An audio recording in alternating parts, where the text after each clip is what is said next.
T'as pas fait l'amour depuis quand? Non mais oh, ça va pas, non? Mais t'inquiète, hein, ça s'oublie pas.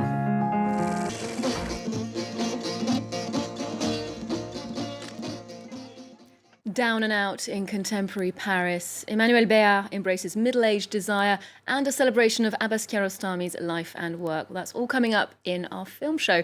And to take us through it, I'm joined by critic Lisa Nesselson. Hello, Lisa. Now, we're starting with a film that was only on screens for 2 days before the second lockdown here in France, but now it's back in theatres. It stars Catherine Frot, who's extremely popular as an actress here in France. She plays a gruff, homeless woman who finds herself making an unusual human connection. Tell us more about Under the Stars of Paris. Well, now that most of us have had the experience of being obliged to stay indoors for long stretches of time, I think it's easier to appreciate what a challenge it must be to be obliged to spend most of one's time outdoors. This is a touching and entertaining tale that really shouldn't work. The potential to be cloying is considerable, but this beautifully shot modern fable blends harsh reality with visual poetry, and I'll admit my eyes were moist with emotion by the end. Frot plays a woman who, through the good graces of a city employee, sleeps in a sort of storage space alongside the Seine, just a few blocks from Notre Dame Cathedral. It's a beautiful, historic part of town, but for her, it's just the place from which she scrounges to get by. When she crosses paths with a young African boy who doesn't speak French and figures out that his mother has been arrested and is about to be deported, she finds herself shedding several layers of orneriness to try and reunite him with his mother. Now, if you think the French administration is daunting if you're a model citizen with clean clothes, imagine what it's like for somebody who shops at Chez Flotsam and Jetsam. OK, well, let's take a look at Under the Stars of Paris, and we can hear from Catherine Frot about how she got involved with the film. J'avais vu un documentaire de Klaus Drexel qui s'appelle Au bord du monde. I saw Klaus Drexel's documentary On the Edge of the World, which was made up of portraits of homeless people sleeping outside at night in the snow in a picturesque Paris. These portraits really impressed me, and so I called the director to congratulate him. I asked him if he'd be interested in turning it into a film, and he said yes. Ce genre de sujet pourrait l'intéresser, il m'a dit oui. Vous l'avez trouvé où? Il est apparu. Maman? Maman! On va chercher ta maman. Julie! Voilà! Oh, petit! Voilà! Tu es un garçon merveilleux. Je ne suis qu'une pauvre clocharde.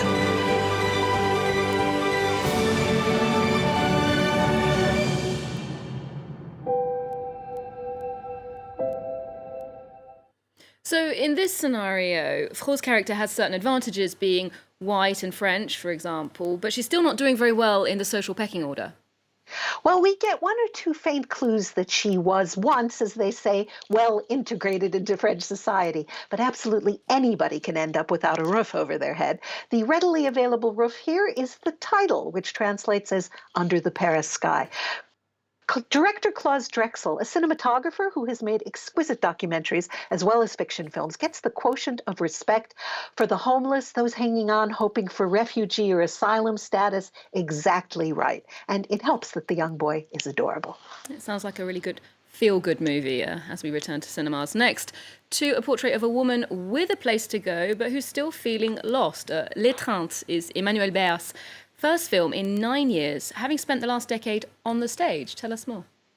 Well, Béard plays Margot, who at the start of the film arrives by train in Paris from Point South and goes to live with her half-sister near Versailles, where she's apparently from, although she spent part of her youth in Germany. We know next to nothing about her. She got married very young to an older man, an art specialist, and has been a widow for about 6 months. She signs up to pursue a master's degree in German, and at the university befriends a group of students less than half her age. She hasn't had sex in a long time and doesn't pretend to understand how courtship rituals have changed in the era of expedient phone apps and cavalier hookups. OK, well, let's take a look at Margot, who's struggling to express her desire in this brave new world. Excusez-moi, c'est la première fois que je le fais avec quelqu'un que je connais pas, donc... Ouais, mais c'est pas grave.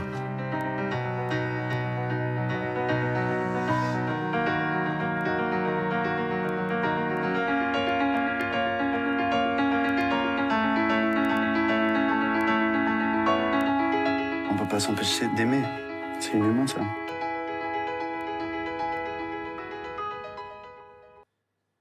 So usually in films like this, the heroine is lost at the start and ends up finding herself by the end of the movie. Is that the case here? Well, it's hard to say. There's an off-kilter quality to Margot's encounters. That may be because Bayard told the director she didn't want to read the entire script, only learned her scenes the day before, and shooting them not in chronological order. You assume she might end up with one of the younger students. They're quick to try and include Margot, not least of all because her level of German is better than theirs.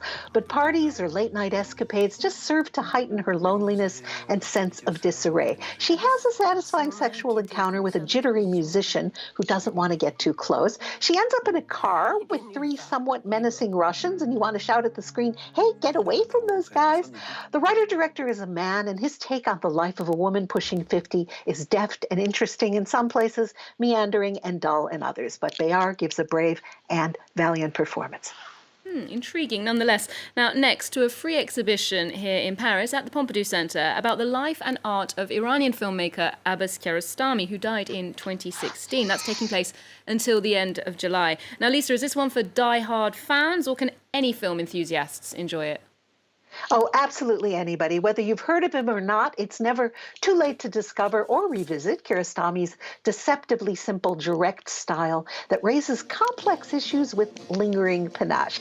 Kiarostami's wry humor and curiosity were honed in a series of short films made for an Iranian government service centered on youth. Those have been restored and will be shown during the retrospective. The Pompidou Center is providing a chance to see the director's career starting with his earliest works and going on to include his photography, his paintings, his poetry. The feature, Where is the Friend's Home?, put him on the map here in France in 1987. Two boys, a notebook, and the landscape in low-income villages are the stuff of nail-biting suspense.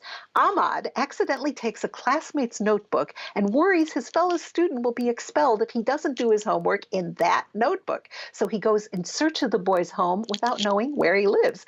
After the deadly 1990 earthquake in the north of Iran that killed 40,000 people and injured 300,000, in 1991, Kiarostami made And Life Goes On, which goes in search of the two boys who had acted for him in the previous film. And in the late 1990s, Kiarostami started co-producing his films here in France with France's Marin Kamitz, who's a well-known, well-respected figure. How did that happen? Well, Kiarostami faced some trouble back home after Catherine Deneuve kissed him on the cheek in congratulations for his Cannes Award in 1997. His Taste of Cherry, about a man looking for a fellow citizen willing to bury his body after he commits suicide, had tied for the Palme d'Or. An angry mob met his plane in Tehran. Kiarostami had been producing his own films for some time, but accepted the enthusiastic offer of French producer and cinema owner Marin Kamitz, and that was the start of a wonderful creative partnership. I recommend American critic Godfrey Cheshire's Conversations with Kiarostami, which is available in English and has just been translated into French as Un Cinéma de Question. Starting June 2nd, 10 features and 7 early shorts will be showing in French cinemas, and the art house streaming service Mubi is partnering with Pompidou to show Kiarostami's films to subscribers. So available both in Paris and beyond. And finally, it looks like French parents are still making sure their children experience movies in theatres, because I believe that you had to try 5 times to get a ticket to the animated French feature Little Vampire.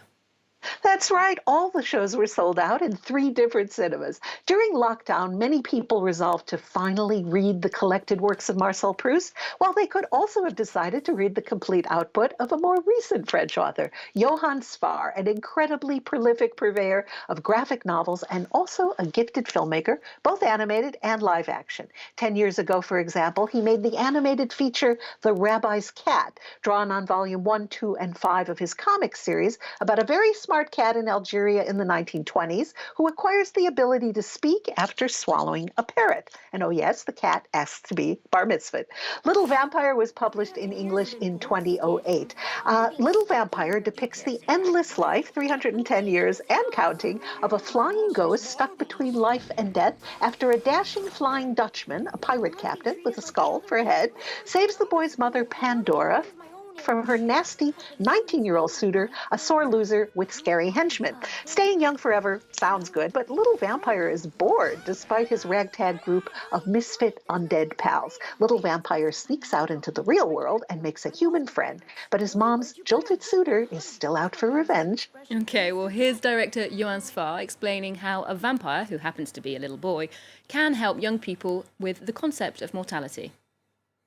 Little Vampires used a lot in school and for therapy for children who had complicated childhoods, how to cope with losing parents or being mistreated, or how to be comfortable in your own skin. Childhood fears exist, and the cartoon is there to give a face to these fears. The animation is very sprightly, and there are some wonderful visual concepts, like the movie club that meets in the family's castle, or playing hide and seek by slipping into paintings whose subjects take on life-size reality. It's not just the concept of death made comprehensible for kids. This also appeals to grown-ups. Svar is now 50 and will presumably die someday, but I think this film will live on for a long, long time. That's a great tip for all of us mortals. Thank you very much, Lisa. We'll leave you with a clip of Little Vampire. Otherwise, do remember to check out our website for more movie news. We're on social media too. There's more news coming up on France 24 just after this. I swear I'll be a good buddy to Little Vampire. I'll never tell anyone that he's hiding out here. Neither my friends, and not even a girl! If you go out alone at night, you risk your life. And the other youngster, he'll end up like slices of sashimi. To the ship! Hang on, Michael, I'm coming!